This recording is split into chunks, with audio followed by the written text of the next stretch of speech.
Fine, you guys don't like the new main characters, take the old ones. What's up guys, Open here, and here we are to do a breakdown and review to chapter 120 of aka the 5 deadly sins. Realistically, the 1 deadly sin. Maybe they ain't even that deadly anymore, because it looks like they may end up being the 1 but regardless, we got obbles and gobbles and oobbles and goobles and droobles and droobles to be talking about. So I cannot sit here and waste any more time.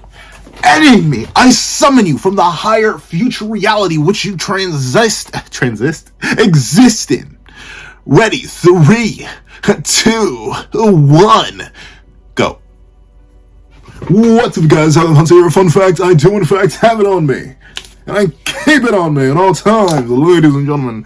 Another one fact. Nakama, you stop drawing lips that way. I hate to say it, and why does Meliodas look like he has a runny nose? Why does he look sick? Why is he all pink and bulbous? But obviously, you know, your boy's memeing. If there's one thing I love about Nakama, is that the man's got some character designs down. Coloring? You've seen it whenever he drops a color page. There's almost never, I'm trying to think, especially out of the 129 chapters of Four Nights, how many color pages? There's been at least like 15.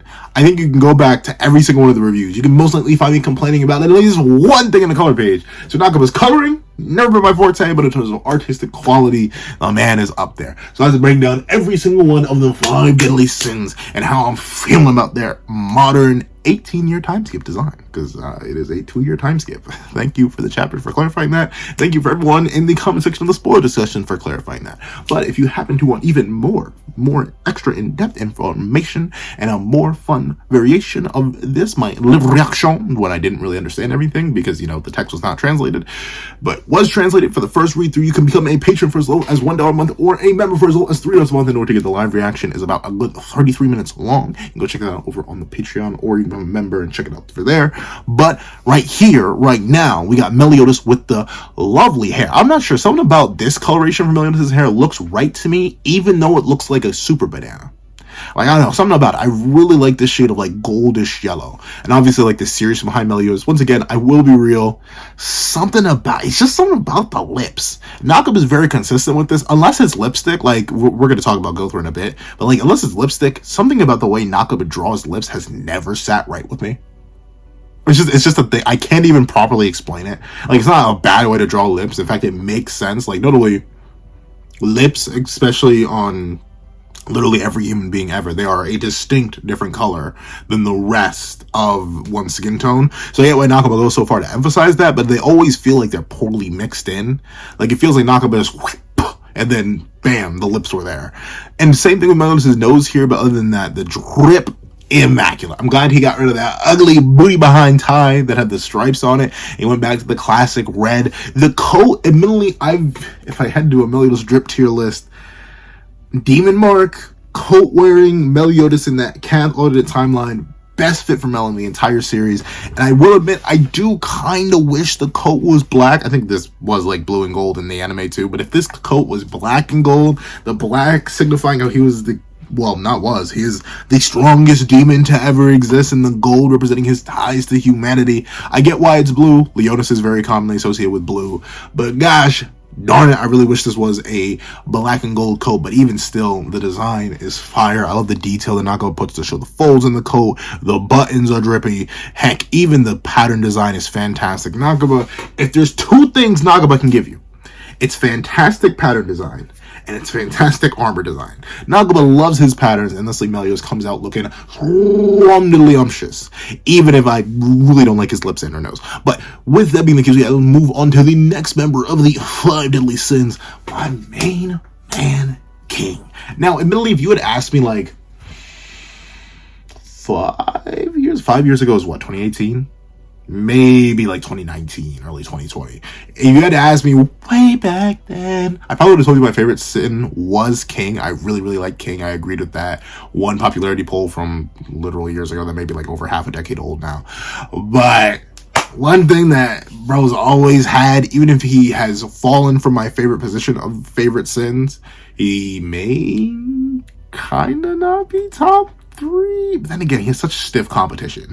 Out of living sins, he's definitely top 3. But his drip has always been immaculate. Nakaba has yet to fumble with him, and I give Nakaba credit. I usually hate this shade of green. This shade of green, I know it's supposed to look nature-esque, but it always looks like not nature. It looks like the stuff that you never want to see after you eat something. If you know what I'm talking about, you know what I'm talking about. That's exactly what this color is, but somehow King makes it work. The long, open, unbuttoned, only top button, sleeveless waistcoat that has like the full flow around it. Then he's got the yellow innards to back it up. He's got the puffy long sleeve shirt all nice and buttoned up. You know, he's got cufflinks on. He's got the hair draped over the eye. He's in his emo boy phase. Don't worry, mom, tree dad. It's not a phase. It's what I want to do for the next 1,000 million years, considering I'm basically immortal, because I guess all fairy kings are. Like, Dahlia's still alive. I bet Gloxinia would still be alive if he was. I mean, look at Gerhardt. So, like, obviously, it's not a phase, Mom. It's fantastic, and I love the coloration for the hair. The wings, I like the little details that they have the green and purple flecks on them. Admittedly, I said this before in other videos, and I'll say it again. I kind of do wish he kept the more rounded, like, generic butterfly wings, but I get why Nakaba streamlined the design a lot. Like, those wings take up a lot of space. Like, it's the same reason Gloxinia probably didn't get too much panel time, despite how popular and great of a character he is. It's just like, his wings are super annoying to draw. Well, with King's pared down wings, you get to save a whole lot more space. Like, imagine if they were the old design wings where they were fully round. You literally wouldn't be able to see Diane's face here. So I get why the 4 wings are pared down, but I think it works with this new sleeker design. I like the pattern on the coat. I like the popped collar on the shirt. Like, 1 second. Now, admittedly, I'm not really a boy who can rock a pop collar like that. It's just not the case. But admittedly, my avatar rocks an extremely popped collar. King kind of has the kind of fit I try to put for my avatar. Like this, that kind of fit. I can't rock it myself. Once I finally get, well, actually, maybe I can rock it, but nah, I don't really think I can. But once I get my actual proper fit all made, so I can actually look like my avatar, it'll have the same kind of pop collar effect that King does, and I really like how King looks. And I love how I'm not sure if it's like a wind effect or just how the clothes are folding, but I like how it goes out to the side. Very, very beautiful. Probably second, if I had to go overall though, it may be my favorite complete fit on this page. So King getting the Omega W one way or another. He may not be my favorite sin, but he's got my favorite fit most likely, even though it's like a putrid puke green color. I still gotta rock it. I still gotta not knock its hustle. It's straight gas. I won't lie to you. Speaking of some straight gas, let's talk about the man, the myth, the legend himself. Big Papa Gvir. Now, admittedly, once again, you go back in time to like 2018, 2019, early 2020. I would have told you Gvir sucks. He's a whack behind character. He wasn't my least favorite sin. My least favorite sin is always and will likely forever be Merlin until she gets like more stuff. I don't know. Nothing Merlin's ever done has ever intrigued me at all, as a character at least. But in terms of grip, in terms of design, in terms of coloration, Nakaba's never missed on Gvir. The bright pink hair, the amber eyes, the perfect fitting glasses, the lashes, the immaculate. I love this coloration. Notably, I can't tell. I'm going to talk about Bond's fit in a little bit and why I feel like it's somewhat faded marker core. But the way that the black is kind of splotchy on Gvir really adds to it. It adds to that like mystique behind the character. The multiple chains that hold up the top, like that's fantastic. How they build into the like I guess technically you would legally have to call that a choker because I don't know what else you would call it, but that's fantastic. And once again, the lipstick works, or at least like the consistent like lipstick or like whoop, the loogie effect that Gvir has on his lips actually works for the lipstick. And I don't even mind the nose. The nose kind of, due to its darker coloration, adds a nice color balance, and it kind of matches and complements the eyes. Nakaba straight cooking. If King had a slightly better colored fit, then I think overall it'd be like no competition. But in terms of how I like the coloring, how I like the overall character design, how I like everything down to it, I think Gvir probably is the best. But who knows? You know, your boy will flip on a dime just like that. So Gvir, amazing, immaculate, scrumdiddlyumptious. Then we got Diane, the only remaining female Sin. And with that being the case, well, I guess Gvir technically does not have a gender. So there's that. But Diane, admittedly, in the spoiler discussion, I thought Diane was kind of just rocking the same generic fit that she had for literally the entire series, kind of. But no, this fit is in fact new. The only thing that's 100% identical are the gloves. She still got them MMA-style boxing gloves. But the ponytails are also still exactly the same. But to be fair, all their hair is exactly the same. But with that being the case, once again, the hair, I will admit, I'm more of a brunette myself. I found out, like, if you look super deep, if you put a bunch of light on my hair, I know it looks black, but if you put a bunch of light on my hair and you really zoom in, I'm technically a brunette, just a really, really dark-haired brunette. But for some reason, Diane's hair kind of looks like Dookie. Like it looks like someone just put some soft serve chocolate ice cream all over her head. I can't remember the color of the hair, but I really like the vibrant orange of the fit itself. The same pop collar effect. I love how her and King are matching with the pop collars. I think that's a really, really neat, nice little cute detail because they're the only couple in the Seven Deadly Sins. You know, Escanor and Merlin could have bit something, but Merlin let Escanor get cooked, quite literally cooked, because, you know, he burned himself alive. But I like the pop collar being uniform. The orange, I really like the vibrancy of the orange. This is seemingly a full-length dress. Maybe not full length though, because let's see. I think Wonder Woman pose real quick. If her hands are right here on her waist, and the dress, so like the dress is, I think, the longest it's ever been for Diane in the series. It looks like it probably stops like right around her knees, and maybe a little bit lower over her kneecaps. The longest dress, typically in season 1, she wore like a one-piece bodysuit. Then in season 2, she sort of went to a skirt plus compression shorts combo, and she kind of held that towards all the way until the end of the series. So this is kind of a merger of those two. Well, not really a merger, it's just an further evolution of the fit, where it's just like a full-scale dress now. Let me be careful before I accidentally knock the light out. So overall, AW fit, I just kind of like the coloration on her hair, but once again, that's a knock of a thing. And once again, I think her lips actually look fine, because it's a lipstick kind of thing, so it works out. I think the purple complements the orange very, very well. Nice work, Doc, man, nice work. Now, for a big Papa Bon, the star of chapter 129, you know I'm gonna talk about my boy. But with him being here, I will admit, his eyes seem slightly off. I feel like they look more pinkish. Like they match Gvrir's hair, when I feel like they should be a more crimson red. And I'm gonna have that same complaint with Bond's coloration in general. I love the puffy, like, animal fur-esque collar. It's one of my favorite design traits. That's why I love Escanor's fit so much, or at least towards his end of series fit. That's why I love the King fit from Meliodas so much, and it's why I love Bond's fit so much. But something about this purple just doesn't do it for me. Like, I mentioned this on Gvir, how it kind of looks like the marker was running out, like the splotchiness, but I feel like that doesn't work as well for Bond's character. Bond's character is very well designed around like the permanence. Like, obviously he's Bond the Undead, he's very permanent as a character, and purple isn't something I'd consistently associate with him. Obviously he's much more of the he's much more a, please don't destroy everything, please, I'm begging you, please don't be Maki. But I'm more used to seeing Bond associated with the crimson red, so this kind of faded purple look for him admittedly isn't my cup of tea, but the general fit itself still works. Once we get into the black and white later in the chapter, it's still going to look fine. It's still going to look fire as ever, maybe even more fire than ever. So overall, an amazing, scrumdiddlyumptious color page, cover page, all around. A great way to set the tone for the start of part 2, and is really going to make me question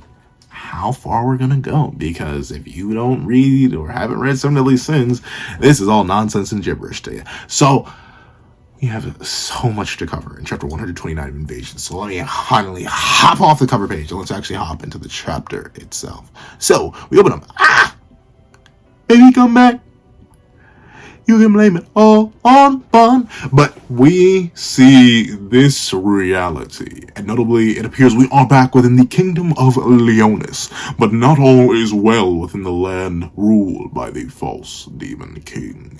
For you see, it is under siege. You see the civilians running for their lives, cowering, projecting What, like throwing them as projectiles, or like putting them on a like screen, protecting their own children as they all try to run them away from the chaos. You see many holy knights just, or like they're all cooked. Notably, I do kind of wish Nagaba threw like a specific holy knight in here too. Like you have the hawk-headed guy that you could have used. You have Golgius you could have used. Interesting how none of them are specific, but once again, it's such a tiny panel. Like look at the size of this thing. Look at the size of that bad boy. It is not that big, so I understand why Nagaba didn't go with anyone too specific. That would have been a nice place to sneak in a reference. Like you could have thrown Peliot in there or someone like that. Sorry, my chair is yelling at me louder than I yell at myself in the mirror whenever I find out that I can't read, which is very, very often. But with that being the case, we see the 4 perils, the 4 evils, the highest echelon. The highest echelon of Chaos Knights stand alongside their king. And head on a minute, I'll be right back. I must grab the Googler.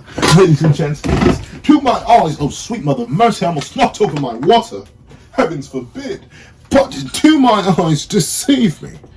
Or is that still that blade that is on the hip of the king of chaos? Oh, I don't think that's actually Excalibur still. Like, is that me?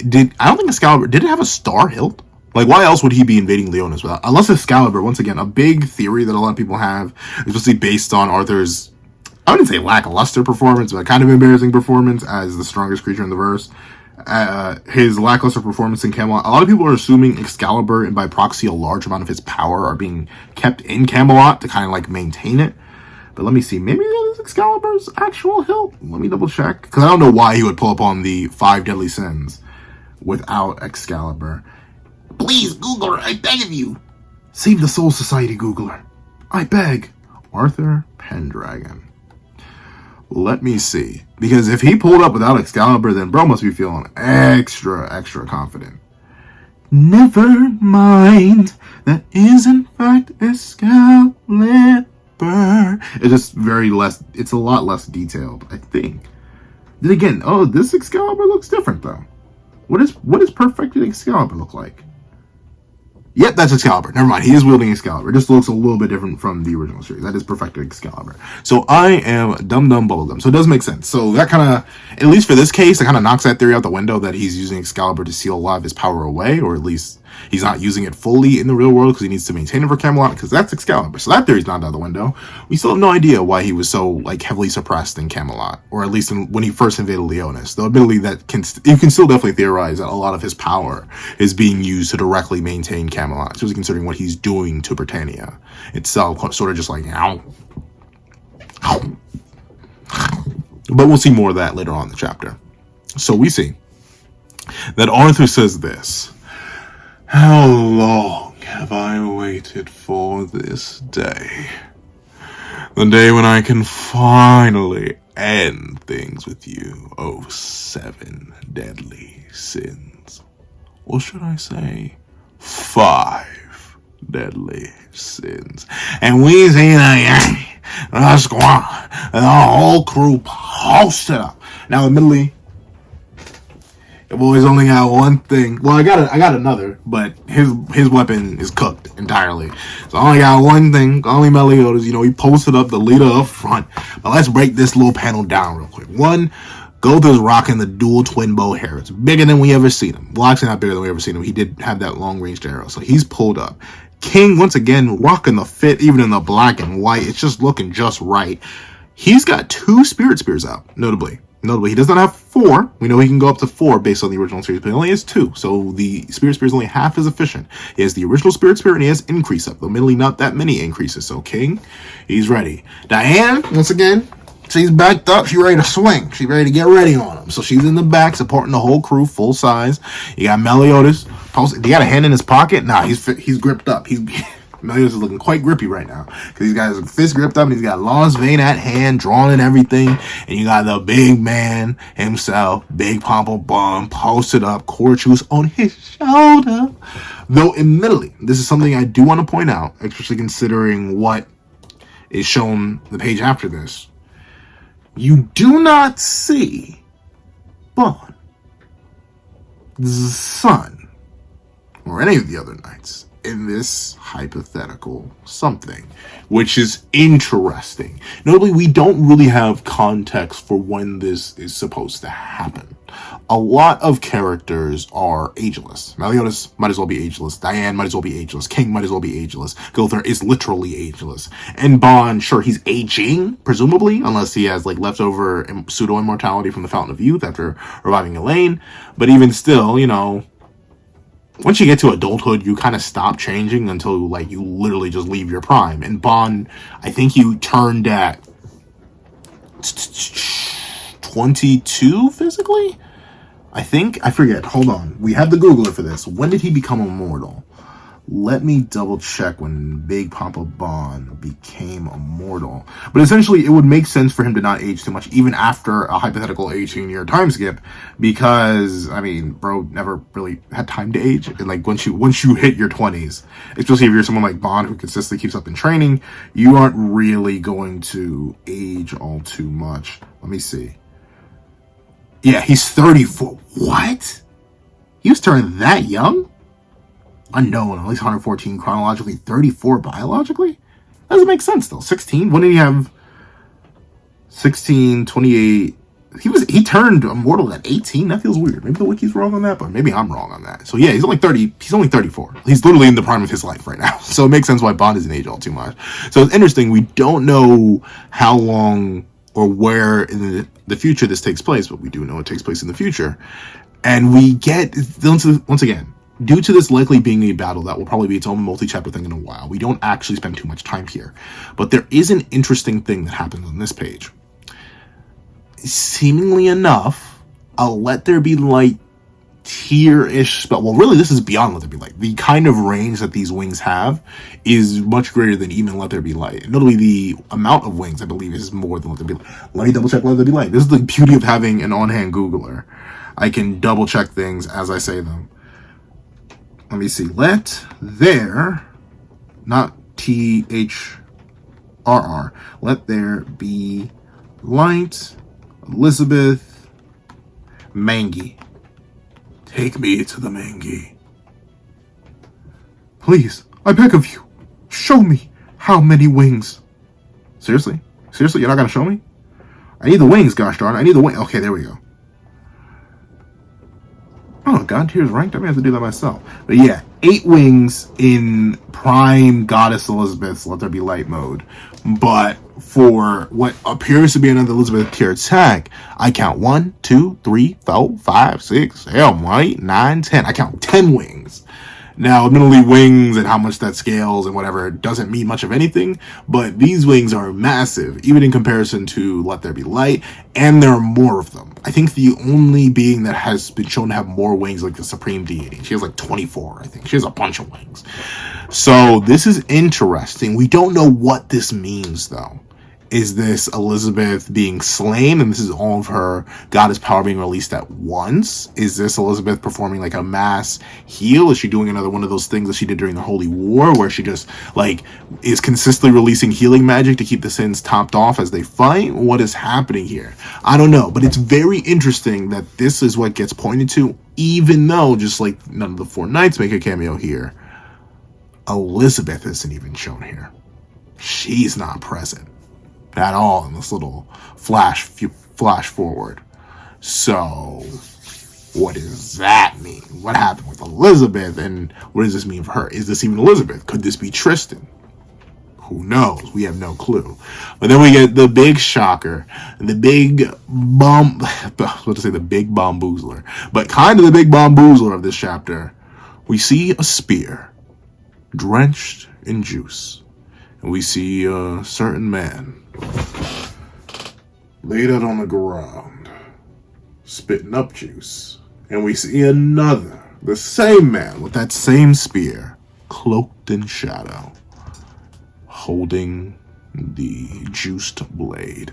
So, now everybody named Mama, my mama included, that mama with the pencil did comment this the moment I showed it to her. Everybody thinks this is supposed to be Lance for a couple reasons. Number one, if it was one of the four perils, four evils, or even Arthur himself, you would see their cloak here. The fact that you don't see their cloak is more than enough to assume that this is not one of them, right? Because you know their cloaks extend fully, and you would see that. So they can, of course, the next question by process of elimination is, okay, if it's not someone with a coat, who would it be on the Chaos side? Well, it can't be Jericho. Her armor is way more bulky for that, and she doesn't wield a spear. We don't know too much about the Chaos faction, but I highly doubt one of them would be strong enough to take on or take out Bon. And a spear. What kind of species is known for their royalty very specifically wielding? Oh, yeah. So a lot of people are assuming this is Lancelot. Now, hold on. I'm going to do it. I mentioned this in live reaction. I wasn't going to do it, but now I'm actually way too interested. Let me see. Did Lancelot commit? I know he committed something. I know he committed a little something against Arthur, but I'm trying to think. Did Lancelot slay his own father? Let me see.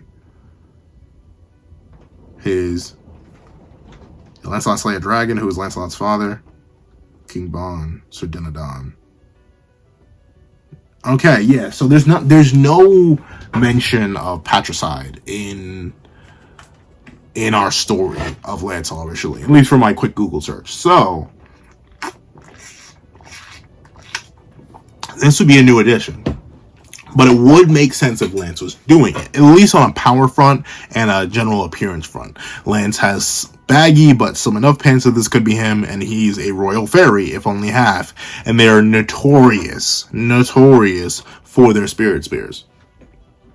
And what else to take Bon down but his own kid wielding a spirit spear? So that's pretty interesting. It's looking a little bit rough for Broski here. It's looking, he's not beating the not Lance allegations right now.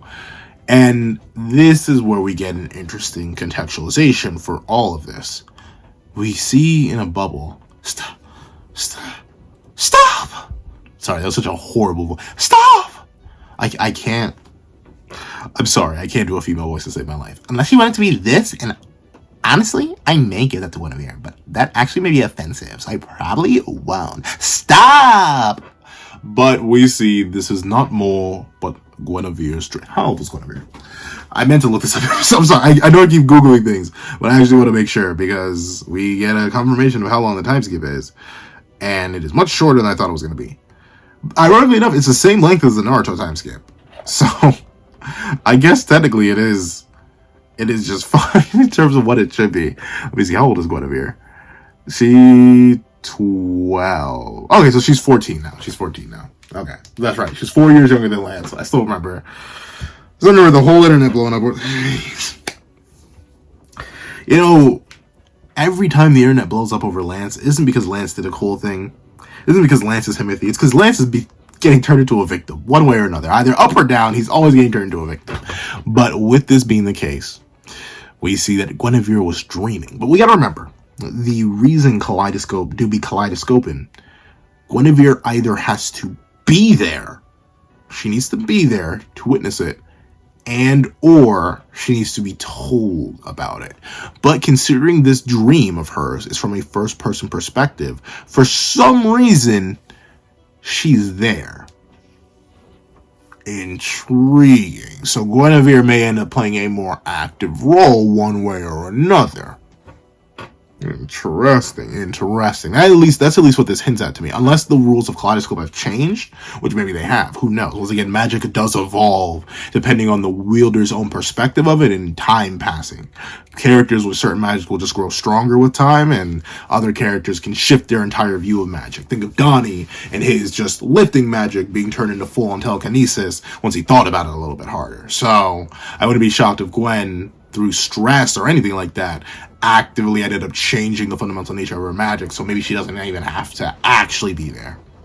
Or maybe not, I forgot. One of the two things. But with that being the case, we see her yell, "Stop!" She's now very, very concerned. So 14-year-old Gwen. And we see she is currently locked away in a tower. And she immediately goes over to her bedside and starts wiping the tears. And it's actually staggering. Like, the implications of that future are so unbelievably dark and terrifying for her that she makes the open declaration, "No, I can't have that future. It must never happen." I'm gonna press X to doubt on that. But with that being the case, we see that she wonders as she looks at the window, "Lancelot, where are you? What are you doing?" And that was my exact same question. "Lance, it's been 2 years, bucko. 2 years. You ain't slipped for your homie just yet? You ain't slipped. The Camelot door was right there. Why are two individuals towards the end of this, in that alternate future, which is even further in the future from this 2-year time skip? Lance, you ain't avenged your mans? You ain't clapped back? What happened? You got yourself a sacred treasure tier weapon and you ain't clapped back yet?" Bro, honestly, me personally, I just would have sent a shining road through the Camelot door. I wouldn't even go in there myself. I would just launch out 50 of them bad boys. 50 of them. 50 whole beans. And by beans, I mean beams of light. And just send them all out. Ravage all of Camelot. Make it look like the Demon Invasion 2.0. That's what I would have done. They took my homie with words. Not even with combat, but with words. Dog, Lance, you haven't slid yet? You haven't slid? 2 whole years have passed. Something had to happen. Once again, the point of the time skip happening didn't only just feel like, once again, I still stand by what I said in 128. The abruptness of Percy just being like, "Yeah, you know what? I guess I really don't want to exist.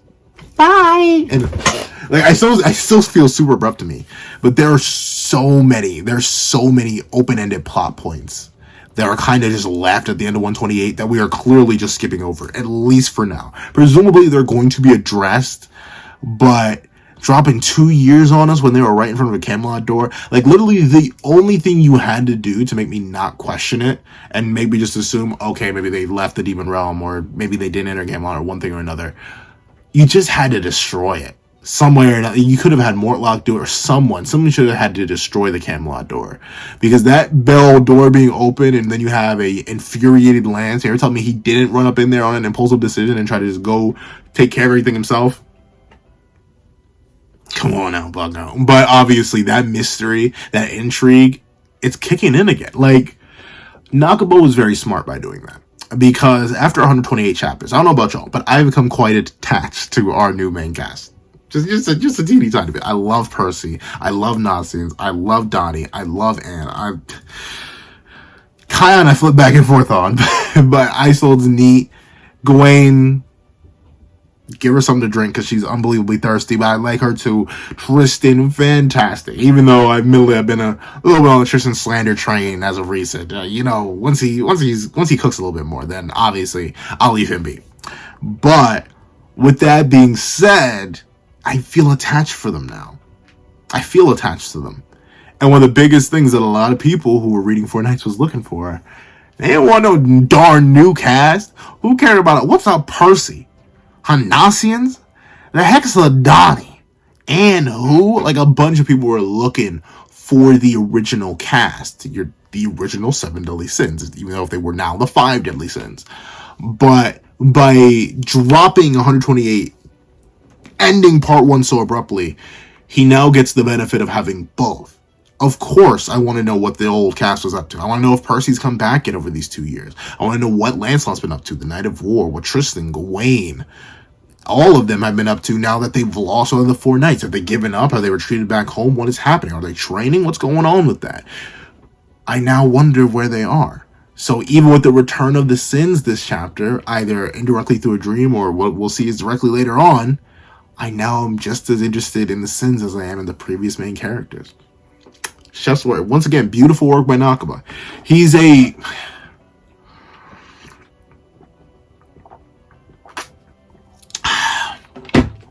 Nakaba Suzuki is a man I respect for a lot of different reasons.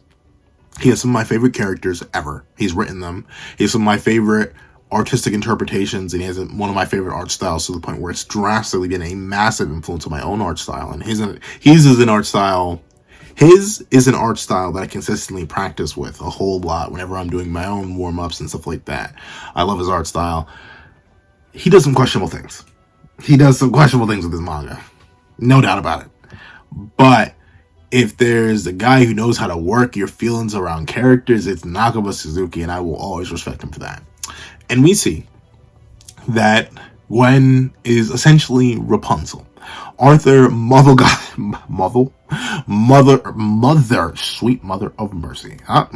Sweet mother of mercy. But it looks like Arthur, Mother Gotheliger, put her all up in that tangled tower to look down upon the rest of the world. And we see the residents, the people, the humans.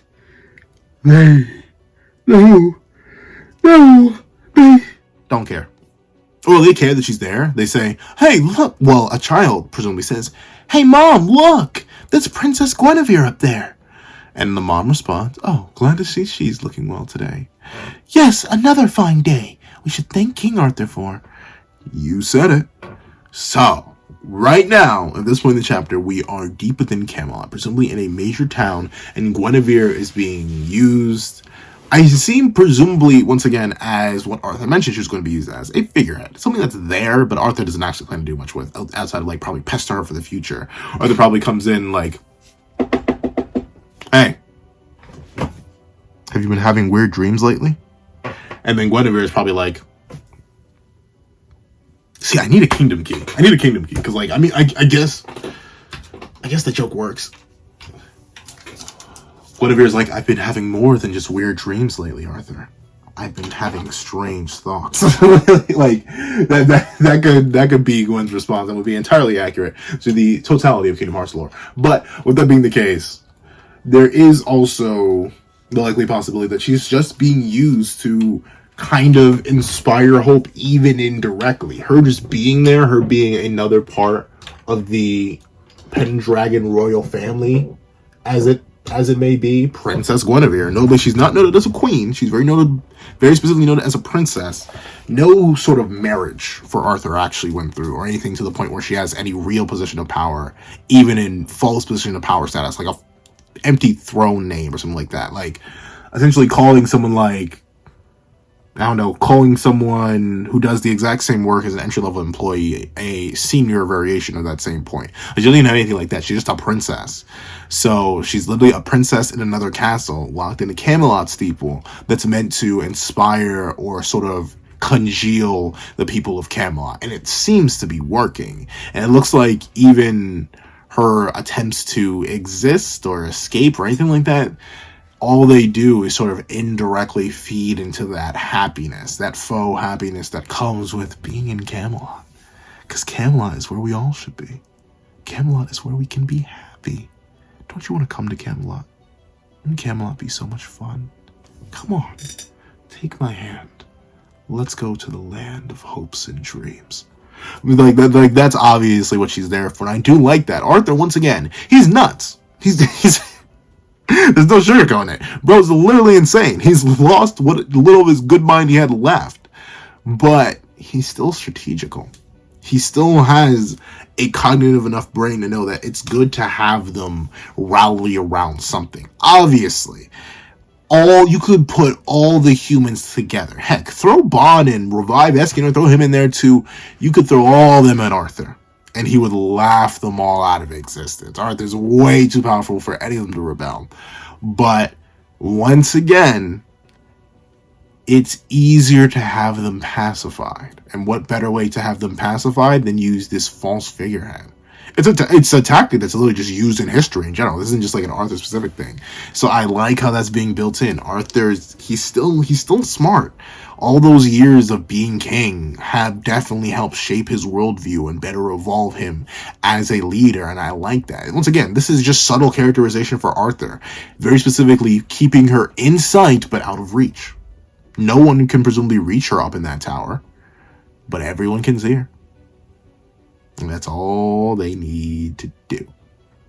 I think it works. I think it's lovely. Once again, evil Arthur is something that I'm so hoping is just some sort of character development he went under. I really, really, really don't want to reveal that it's chaos or it's like they can influence him. They can like make him take steps that he wouldn't usually take. But I want Arthur's own journey to have led to evil Arthur. I really like. I get Arthur. It's 7 Deadly Sins, and it's an Arthurian mythology story. I know some stories do just do evil King Arthur. That is just a thing that happens sometimes.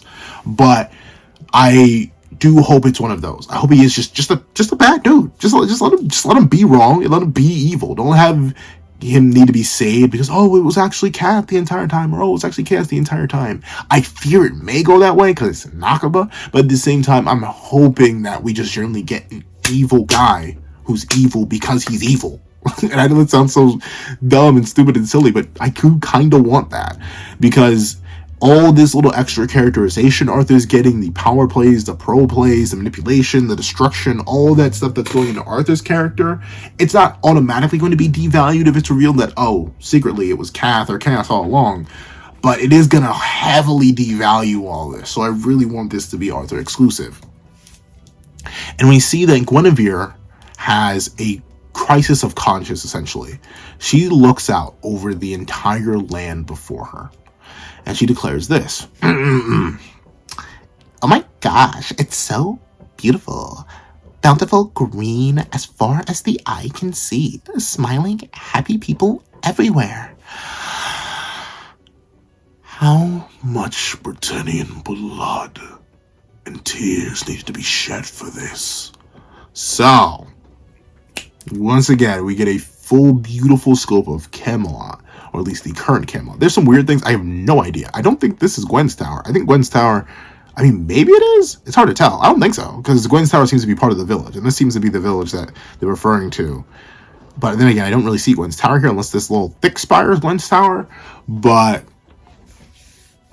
that's the thing. That's the real thingamajigger here, right? Even with all these people of Camelot being happy. Being given the chance by Maria. I'm sorry. by Arthur. Sorry. Did y'all get that reference? It's a Sonic reference. Presumably. I feel like, I wonder how much overlap there is.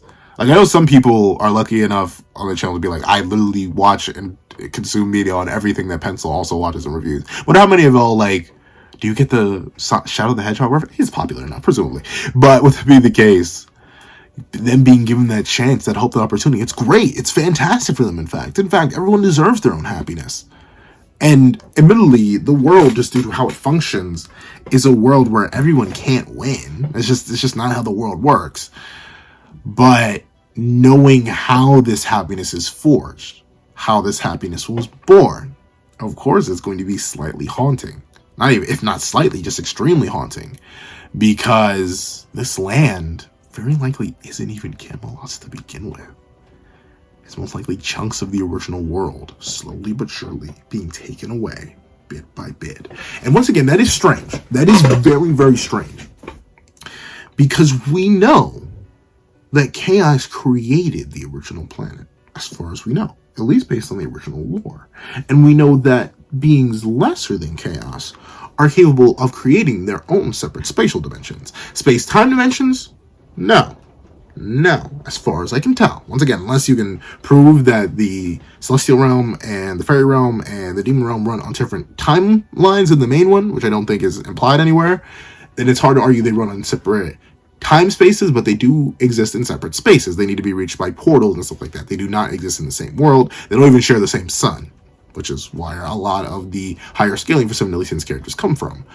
But with that being the case, a question from the bottom of my heart that I'm wondering is how much of this is organic and why can't Arthur just make another one, right?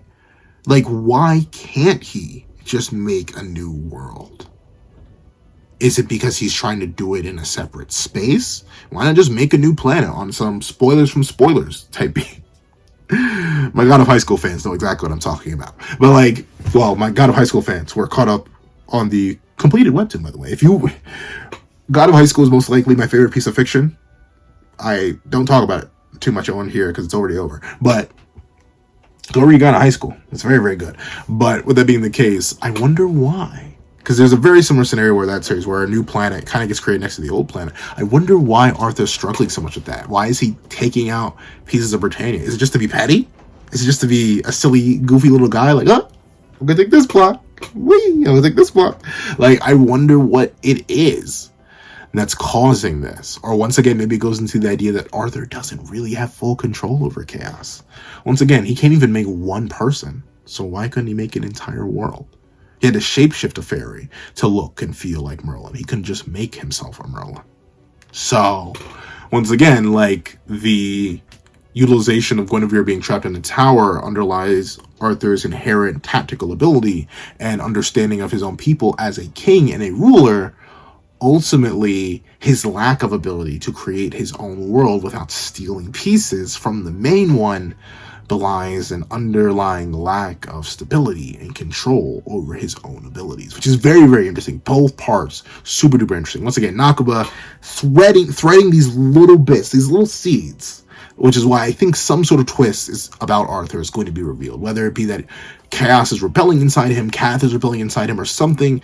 I think something's up with Arthur, more than whatever is already up with Arthur. But we see that Guinevere asks, what do you think of that? But who she was referring to is most likely Lancelot, but who knows, could be anyone. And we see these birds, they go, and then of course the whole crew goes, it's a whole squaw fest. And we see a little floating island. These birds, they seem to fly away from it because this isn't just one island.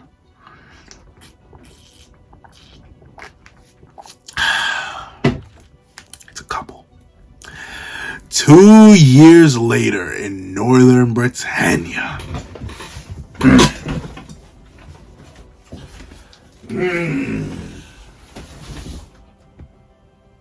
2 years? 2 years? Only 2? I feel like it should be more. I don't know.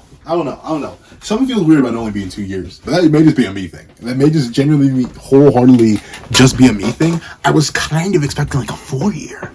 Like get them into their 20s. Because I know something's supposed to happen with Lance in his 20s, right? So maybe we're going to have another mini 2-year time skip. 2-year time skips aren't the most uncommon thing. I think Attack on Titan is a 2-year time skip. I know Naruto is a 2-year time skip.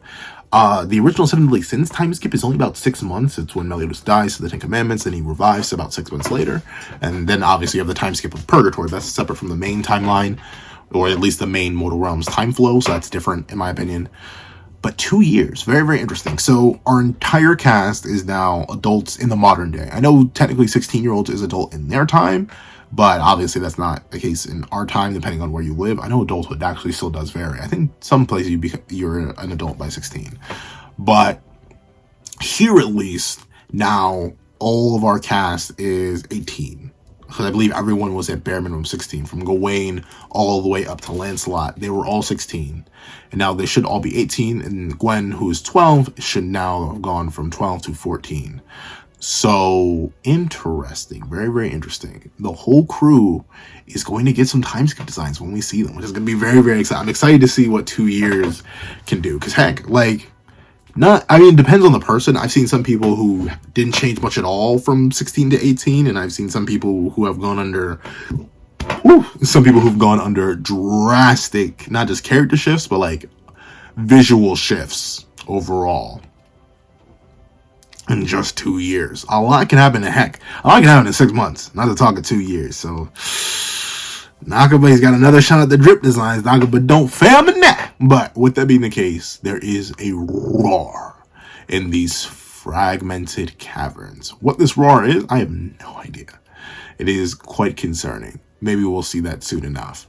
But yes, Britannia is still slowly being torn apart. What exists between these chasms is unknown, though. I wonder if, like, is it just an abyss down there? Is it just darkness? Can you see, like, lava or the mantle? Like, we wonder what is there. And I wonder why Arthur is so picky. Like, okay, I'm going to take the section between these two pieces, but I'm not going to take this piece. That river looks actually a little bit too ugly. So, I don't know. Very interested in Arthur's selection process. And we see that Nakaba ran out of time. But also, so you're the rumored Chaos Knights, swooping in, demanding we give up our land? That's sheer nonsense. demanding you give it up. That's not quite what we said. We're merely inviting you to join us and take your land with you. Enough about that! Give us back the beautiful river that used to flow through here. Yeah, you tell him, Mead. And yes, this is in fact Big Boy Mead from Barna Village, where Barna Ale came from. Remember the village where Gil Thunder stabbed the ground? I thank y'all for this, because I didn't know this in the spoiler discussion, but they do say it here. But yes, this is the same kid who was with Mel when they made the ale and freed Gil's sword, and we had the beautiful scene of Gil throwing the spear and getting thrown back by Meliodas. This is the same kid 18 years later. And bro's kind of a beefy boy. He's got musculature on him. He's still got the same yee haircut, but he's a buff man. And we see that the people are rallying behind him. And naturally, they're all worried about their main economic source of success. We can't even brew any more ale now, thanks to you. And admittedly, dog, even if you could brew ale, how are you going to reach it? Like, how are you going to get it out? They took out the entire, like, notably, you can see it here. They're essentially living on an island now. An island with no ocean in between. So I think you got a few more concerns than just worrying about being able to get rid of ale or make any ale at all. You may want to figure out how you can make your way off this island if you can. But of course, they aren't dealing with the average Chaos Warrior anymore, because we see that Ironside and Pelgar. Interesting that only 2 of the 4 evils are here, where the other 2 are. But these 2 are not the 4 evils, they're separate. We see Ironside say, well, great. Can't even take a helping hand. Ironside's he's such a well-written sleazebag. Such a well-written glazer. Such a well-written character that I don't like. Like, it's purposeful, right? Like, and this is where a case where I'm perfectly fine falling with the engineering, because I know what Malcolm is doing, but I still like how he's doing it. Like, I'm supposed to hate Ironside, and it's working. It's working. Like, dog, helping hand. Dog, they want to kidnap him. You want to kidnap him. You're one of the 4 evils. And we see that Ironside's like, oh, we couldn't even lend a helping hand. Oh, pity on your poor souls. Oh, I'm so sorry. So sorry that you're so irrelevant. Oh, irrelevant. And we see Big Papa Pel. One thing, I was going to try and not mention it. Jeez, Pelgar looks naked without the armor detailing. I don't know. It just looks so wrong without the detailing of the armor. And especially since you have the armor detailing here. Once again, I know Naguma tends to fix stuff like this in the volume releases. I hope he has the time to just quickly skim over it. Notably, I don't blame Naguma though. His armor designs are some of the most immaculate and insane. Like, Hori is clearly the overall better artist, but when it comes to like drawing armor, especially for this time period, I know it's so oddly specific, Nakaba is pretty much uncontested. Bro's fantastic. But we see that Big Papa Pel says, a word of advice. Hey, a word of advice. Instead of a fate worse than the end, you're much better off taking our offer and being welcome citizens of Camelot. So Pelgard is still on that good guy kind of mentality. At least he doesn't want to be the most horrible person, even though he's one of the 4 evils. Like, how do you name your group that? Like, I guess you just assume they have no moral compass, but dog, the 4 evils? The 4 evils? That's like calling your like criminal squad, your hero team the coolest guy squad, or I have no idea. It's just like calling a team of bad people the bad guys on purpose, internally. Like, why would you do that? But we see that Ironside teases Pelgard, like, you always were lenient like that, eh, Pel? Once again, Ironside likely living his best life. Even if he didn't get Percy's body back for Deodra, Percy's cooked, so Prophecy's also cooked. But we see that Mead is like, oh, my beefy born, your rage! I've had enough of you! And he comes in with the swing, specifically for Ironside, but this bat-headed boy pulls right on up and uses noise explosion. And we see that in order for the attack to transpire, Mead had to strike the shield, which was blocked. Then it produces a sound, and Mead immediately blacks out.